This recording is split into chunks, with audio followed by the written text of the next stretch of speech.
उन्होंने ये चमत्कारी बीज दिए हैं। अब देखो, अगर तुम इन्हें अपने खेत में बो दोगे तो ऐसी फसल उगेगी जो पूरे राज्य में किसी ने नहीं उगाई होगी, और सबसे पहले तुम्हारी फसल ही तैयार होगी। हाँ हाँ हाँ, मजा आ गया ना? इतनी जल्दी? हाँ, लेकिन एक शर्त भी दी है साधु महाराज ने। जब तुम्हारा समय अच्छा हो जाए तब तुम उन लोगों की मदद करना जो जमींदार के कर्ज में दबे हुए हैं। अरे मित्र गोलू, गोलू गोलू गोलू, तू मेरा सच्चा साथी निकला। हम दोनों मिलकर अच्छे से खेत में फसल बोएंगे। चल मेरे भाई।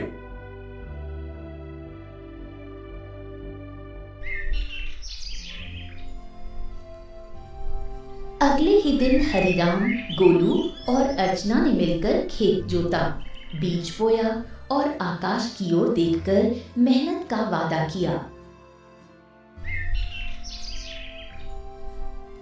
कुछ ही दिनों में हरिराम के खेत में ऐसी फसल लहराई जैसे किसी ने पहले कभी नहीं देखी थी। गांव वाले चकित रह गए।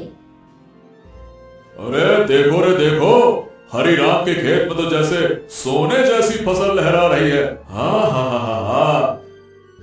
हाँ, हमारी फसल तो अभी जामी भी नहीं है और इसकी तो फसल भी तैयार हो गई।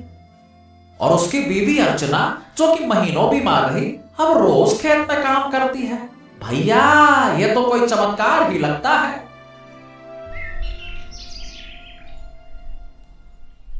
कुछ दिनों बाद हरिराम की किस्मत बदल गई। चमत्कारी फसल ने उसे गांव का सबसे सफल किसान बना दिया। बाजार में उसके नाम की चर्चा फैल गई। हरि राम, जपो राम नाम, बन गया तू धनवान। जो सोचा था वो हो गया सच।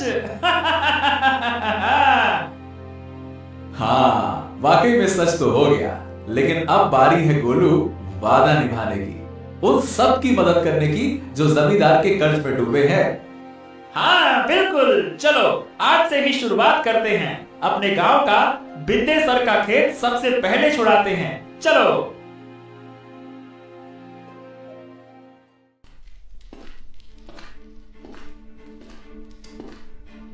हरिराम और गोलू ने अपना मुनाफा इकट्ठा किया और एक एक कर गांव वालों का कर्ज चुकाने लगी। बिंदेसर, भोलू, रज्जो सभी ने अपनी जमीन वापस पा ली। हरिराम भैया, आज आपने हमें नया जीवन दे दिया। सही बताओ, बिल्कुल, बहुत बहुत धन्यवाद। गांव में खुशी लौटने लगी, लेकिन जमींदार के चेहरे पर उदासी छा गई। ये सब देखकर जमींदार गुस्से से अपने साथी भीमा से बोला। हाँ, ए भीमा, तू देख रहा है ना कि क्या हो रहा है? हाँ मालिक, हरिराम ने सबके कर्जे चुकाने शुरू कर दिए हैं। अगर यही चलता रहा तो एक दिन तो मेरी जमींदारी ही खत्म हो जाएगी और मेरा दबदबा भी खत्म हो जाएगा। आप तो आदेश दीजिए मालिक की करना क्या है। अब बहुत हो गया भीमा। अगर ये हरिराम ऐसे ही सबकी जमीन छुड़वाता रहा तो मेरा क्या बचेगा? मेरा दबदबा, मेरी हवेली है। अरे मालिक, आप तो बस आदेश कीजिए, कल ही उसका काम तमाम कर दूंगा। सब खेत में काम करते हैं, वही खत्म कर दूंगा। कहिए। खून जमीन पर गिरे ऐसा मारना साले को, ताकि सबके दिल में डर उतर जाए। जा, हरिराम को मिटा दे, जा।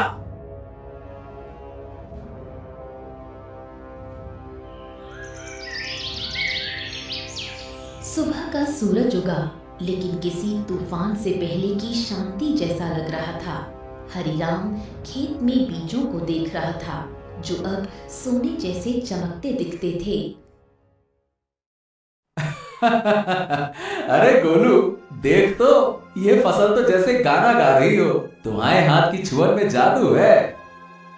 हाँ बिल्कुल सही कह रहे हो मित्र। इस बार की फसल सोने की फसल जैसी उगती हुई दिख रही है। वाह वाह वाह वाह वाह वाह। इतना बोलकर अचानक गोलू एक ओर हट गया। सच तो ये था कि गोलू को किसी की आहट की भनक लग चुकी थी। तभी वहां जमींदार और भीमा आ पहुंचे। भीमा के हाथ में लंबा बर्छा था। हरिराम झुका हुआ था। अब भुगतो किसान।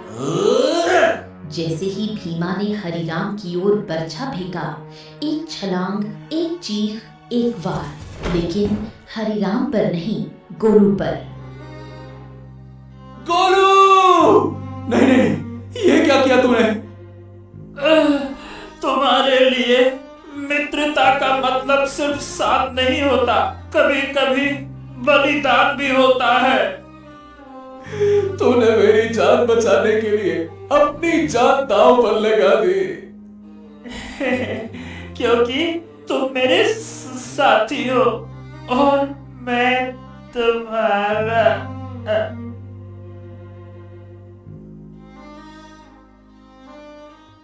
जमींदार और भीमा अविश्वास भरी नजरों से घायल गोलू को देखने लगे। भीमा जमींदार की ओर देखकर बोला, अरे ये क्या जमींदार, इस मूर्ख बंदर ने तो हरिराम के ऊपर लगने वाला वार अपने ऊपर ले लिया। हाँ, तुमने सही कहा, लेकिन मैं फिर भी हरिराम को जीवित नहीं छोड़ूंगा।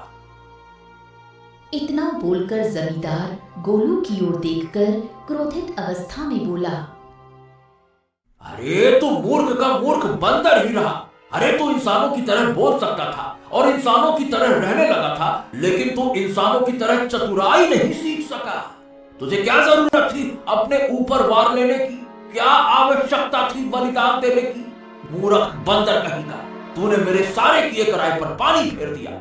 लेकिन तुझे क्या लगता है कि मैं हरिराम को जीवित छोड़ दूंगा? नहीं, मैं हरिराम को जीवित बिल्कुल नहीं छोड़ूंगा, क्योंकि उसकी वजह से ही मेरा गांव में दबदबा समाप्त हुआ है। तेरा ये बलिदान बेकार जाएगा रे मूर्ख बंदर, रुक जा। गोलू के होठों पर एक हल्की मुस्कान अब भी जिंदा थी। गोलू ने अपने मित्र हरिराम को मुस्कुराते हुए देखते हुए ही दम तोड़ दिया। तभी वहां वही साधु प्रकट हो गया जिसने गोलू को बोलने की शक्ति दी थी और जिसने गोलू को हरिराम की पत्नी को बीमारी से बचाने के लिए जड़ी बूटी और जादुई बीज दिए थे। साधु क्रोधित अवस्था में जमींदार और भीमा की तरफ देखकर बोला, जिसने निर्दोष की जान ली उसका बाप अब उससे बदला मांगेगा। जमींदार और भीमा, तुम दोनों ने बहुत बड़ा पाप किया।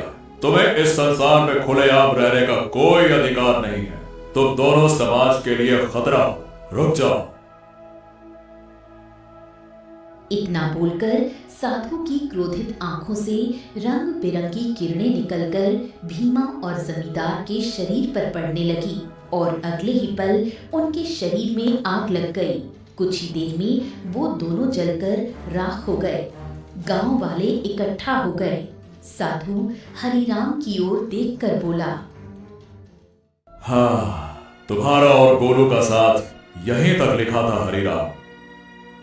लेकिन साधु महाराज, जमींदार के साथी भीमा ने मेरे ऊपर हमला किया था, लेकिन गोलू ने उसे अपने शरीर पर ले लिया। हाँ, क्योंकि वो तुम्हारा सच्चा साथी था। जाते जाते गोलू ने अपनी मित्रता का कर्ज चुका दिया। अपने साथी को कभी नहीं भूलना हरिराम। इतना कहकर साधु रंग बिरंगी किरणों में वहां से गायब हो गया। गांव वाले नम आंखों से गोलू के बलिदान की सराहना करने लगे।